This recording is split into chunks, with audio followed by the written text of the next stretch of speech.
दोस्तों नमस्कार। आजकल मैं बात कर रहा हूँ रीचर सीजन 1 सीरीज के बारे में और आज मैं एक्सप्लेन करने वाला हूँ एपिसोड 7 को। एपिसोड 7 की शुरुआत में हमें दिखाया जाता है स्टीवेंसन को। वो अपने घर पर होता है तो उसकी वाइफ उससे पूछती है कि उसकी कजन चार्ली के बारे में कुछ पता चला क्या। तो स्टीवेंसन बोलता है अभी तो कुछ नहीं। वो पूछती है तुमने फिल्ले से बात किया क्या। तो स्टीवेंसन बोलता है जब से रॉस्को ने चीफ की पिटाई की है तब से रॉस्को और फिल्ले दोनों अभी दिखाई नहीं दे रहे हैं। तो स्टीवेंसन की वाइफ बोलती है मैंने अपने कजन चार्ली और पॉल को कई बार कॉल किया लेकिन उनका कॉल कनेक्ट ही नहीं हो रहा है। तो स्टीवेंसन बोलता है मुझे अब डर लग रहा है, हो सकता है वो दोनों मुसीबत में हो या तो वो दोनों अब इस दुनिया में ही ना हो। तो स्टीवेंसन की वाइफ उससे बोलती है मुझे लगता है हमें ये शहर अब छोड़ देना चाहिए क्योंकि मैं नहीं चाहती मेरा बच्चा इस शहर में पैदा हो। हमें अपने मॉम डैड के घर चले जाना चाहिए। तभी हम देखते हैं उसके घर के बाहर एक गाड़ी रुकती है और उस गाड़ी से वही 4 किलर सफेद कपड़े पहने उतरते हैं। अब सीन शिफ्ट होता है और हम रीचर को देखते हैं जो न्यूयॉर्क से अब वापस आ चुका था। उसको एयरपोर्ट पर रिसीव करने के लिए फिल्ले आता है। तो फिल्ले रीचर से पूछता है वहाँ क्या हुआ।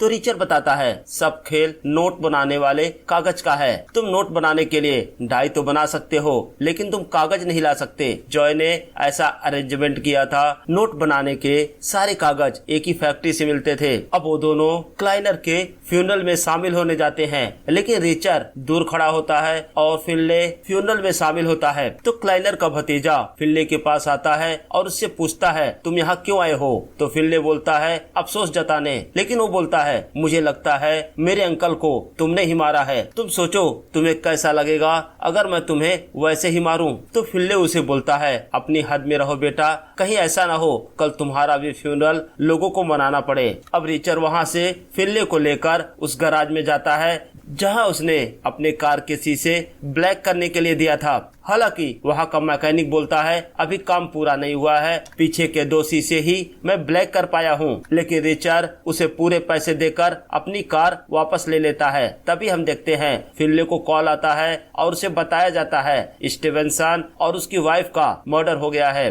और फिल्ले और रिचर्ड क्राइम सीन पर जाते हैं और देखते हैं स्टीवेंसन और उसकी वाइफ को काफी टॉर्चर किया गया था मारने से पहले। तो रिचर्ड बोलता है स्टीवेंसन और पॉल दोनों रिश्तेदार थे और मुझे लगता है वो लोग स्टीवेंसन से पॉल और उसकी वाइफ के बारे में जानना चाहते होंगे कि वो लोग अभी कहाँ हैं। या फिर किलर को लग रहा था कि स्टीवेंसन भी हमारे साथ मिला हुआ है, हम दोनों शहर से बाहर थे तो उन्हें स्टीवेंसन ही मिला टॉर्चर करने के लिए। और तभी चीफ रिचर्ड और फिल्ले को बाहर बुलाता है और फिल्ले से बोलता है तुम्हें नौकरी से निकाला जा रहा है क्योंकि तुमने अपना काम ढंग से नहीं किया। और वही दूसरी तरफ वो रिचर्ड को बोलता है तुम कोई पुलिस वाले नहीं हो, इसलिए क्राइम सीन से दूर रहो नहीं तो तुम्हें गिरफ्तार कर लिया जाएगा। चीफ के जाने के बाद फिल्ले बोलता है मुझे स्टीवेंसन के माँ बाप से मिलना होगा। भले मैं अब पुलिस वाला नहीं रहा लेकिन स्टीवेंसन कई सालों से मेरे अंडर काम करता था तो मेरा फर्ज बनता है उसके माँ बाप को जाकर बताना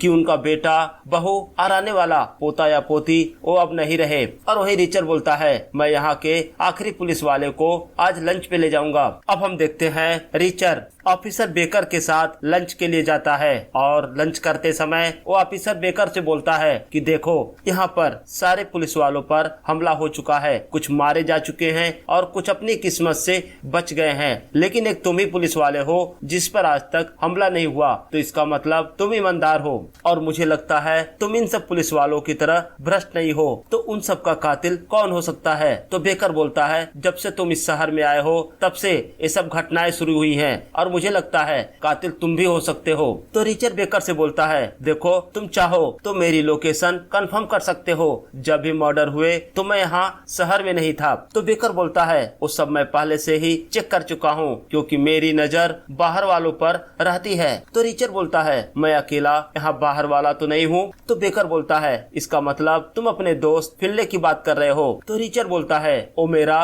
दोस्त नहीं है और जब भी अकेला होता है कोई ना कोई मर्डर हो जाता है। तो रिचर्ड बेकर को बोलता है कि आज रात मैं पॉल के घर जाऊंगा और दोबारा उसके घर की जांच करूंगा, हो सकता है मुझे कोई सबूत मिल जाए। तो बेकर बोलता है अगर तुम्हें कुछ भी पता चले तो सबसे पहले मुझे बताना।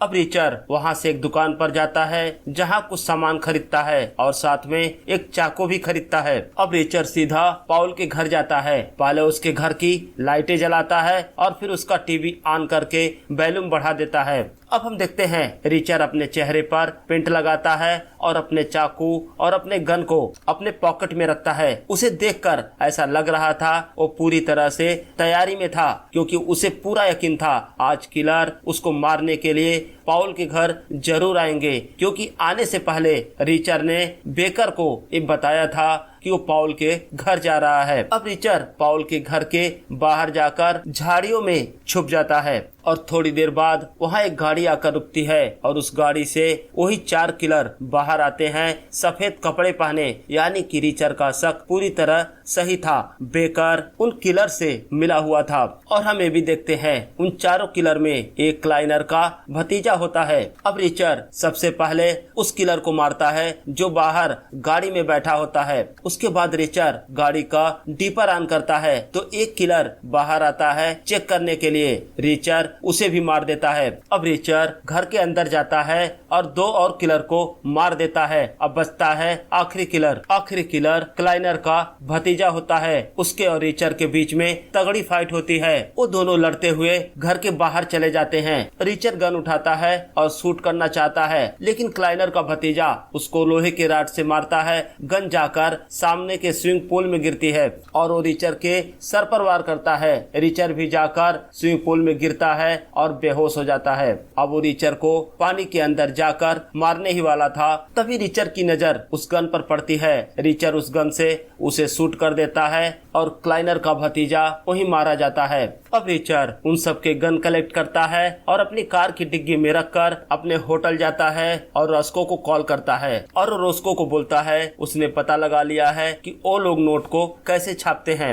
वो बताता है कि उस प्रोफेसर ने बोला था कि नोट छापने के लिए सबसे जरूरी है कागज, और जो कभी नहीं समझ पाया उन्हें पैसे छापने के लिए कागज कहाँ से मिलता है। रिचर बताता है मैंने पूरी दुनिया घूमी है और मैंने हर देश की करेंसी देखी है, लेकिन यहाँ की करेंसी की एक खासियत है, सारे नोट एक ही साइज के होते हैं, चाहे वो $1 का हो या $100 का हो। तो ये लोग छोटे छोटे नोट पूरे देश से इकट्ठा करके यहाँ मंगाते हैं और फिर उनका स्याही मिटाकर उन पर बड़े नोट छापते हैं। और स्याही मिटाने के लिए जिस केमिकल का इस्तेमाल किया जाता है वो केमिकल जानवरों के चारे में मिलता है और यही वजह है क्लाइनर इंडस्ट्री ढेर सारा चारा मंगाती है। तो रॉस्को बोलती है इसका मतलब इनका काम काफी फैला हुआ है, क्योंकि ये तो हर हफ्ते ही एक ट्रक चारा मंगवाता है। तो रॉस्को बोलती है लेकिन हम थ्योरी के आधार पर क्लाइनर इंडस्ट्री का कुछ नहीं कर सकते, हमें काफी संख्या में नोट चाहिए प्रूफ करने के लिए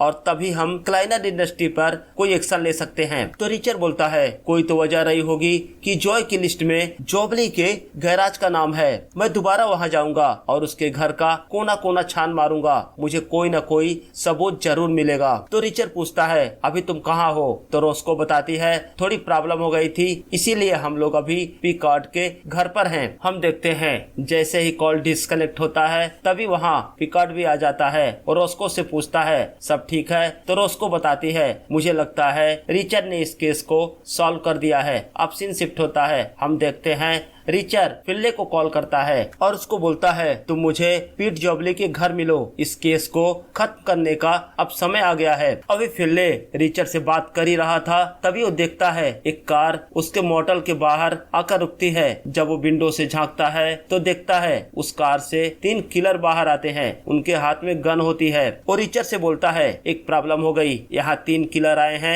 मुझे मारने के लिए। तो रिचर बोलता है तुम एक काम करो, सबसे पहले अपना टीवी करो और उसके वॉल्यूम बढ़ा दो। अब मुझे बताओ वो बिल्डिंग जिस मोटल में तुम हो वो कितनी पुरानी है? तो फिल्ले बोलता है देखने से काफी पुराना लग रहा है, मुझे लगता है 60 या 70 के दशक में बना होगा। तो रिचर बोलता है तुम्हारे पास जो भी हथियार मिले उसकी मदद से दूसरे साइड की दीवार को तोड़कर दूसरे कमरे में जाओ और उससे बाहर निकलो। और फिल्ले वही करता है, वो साइड वाले दीवार को तोड़कर दूसरे कमरे के विंडो से बाहर निकलता है और चुपके से अपनी कार स्टार्ट करता है, लेकिन निकलने से पहले फिनले किलर के कार के चारों टायर पंचर कर देता है ताकि वो लोग उसका पीछा न कर सकें। अब वो दोनों पीट जॉबली के घर जाते हैं, लेकिन जब वहाँ पहुँचते हैं तो देखते हैं उनके पहुँचने से पहले ही किसी ने उसके घर में आग लगा दिया था। तो रिचर्ड बोलता है इसका मतलब अब वो लोग सबूत मिटाना शुरू कर चुके हैं, उसके घर को जला दिया।